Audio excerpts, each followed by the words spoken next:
সাকিবের হাত ধরে চলচ্চিত্রে এলেও এখন নিয়মিত হয়েছেন বিভিন্ন নায়কের বিপরীতে। তিনি শবনম বুবলী।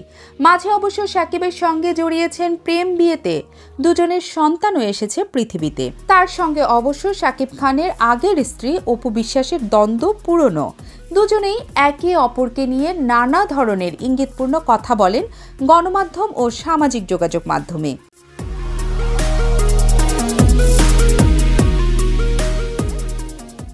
কয়েকদিন আগে এক অনুষ্ঠানে গিয়ে অপু বিশ্বাস বলেন, আমার সন্তান আবরাম খান জয় না থাকলে যে প্রসঙ্গটা সৃষ্টি হয় তাদের আমার যোগ্য বলে মনে করতাম না, কারণ যোগ্যতা একদিনে সৃষ্টি হয় না। আমি অপু বিশ্বাস, আমি একজন সুপারস্টার।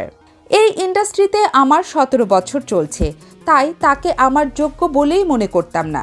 কাকে তিনি যোগ্য মনে করছেন না তা নেটিজেনদের বুঝতে সমস্যা হয়নি।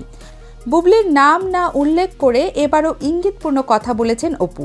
সেটা নিয়ে বুবলির পক্ষ থেকে কোনো প্রতিউত্তর পাওয়া যায়নি এতদিন। এ প্রসঙ্গে নীরব ছিলেন এই নায়িকা। তবে আজ সন্ধ্যায় 3টি ছবি পোস্ট করে বুবলি লেখেন, in the face of nonsense silence is the best reply, যার বাংলা করলে দাঁড়ায় অবাস্তবতার মুখে নীরবতাই সেরা জবাব। তাতে অবশ্য বোঝা যায় আপাতত দুজনকে কথার যুদ্ধে দেখা যাচ্ছে না।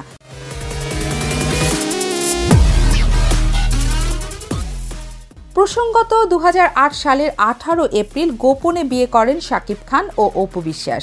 2017 সালের 10 এপ্রিল এই দম্পতির বিয়ের বিষয়টি প্রকাশ্যে আসে।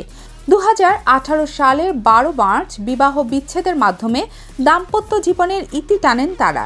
এরপর 2018 সালের 20 জুলাই শবনম বুবলীকে গোপনে বিয়ে করেন সাকিব খান। এরপর সাকিবের এ সংসারও ভেঙে যায়।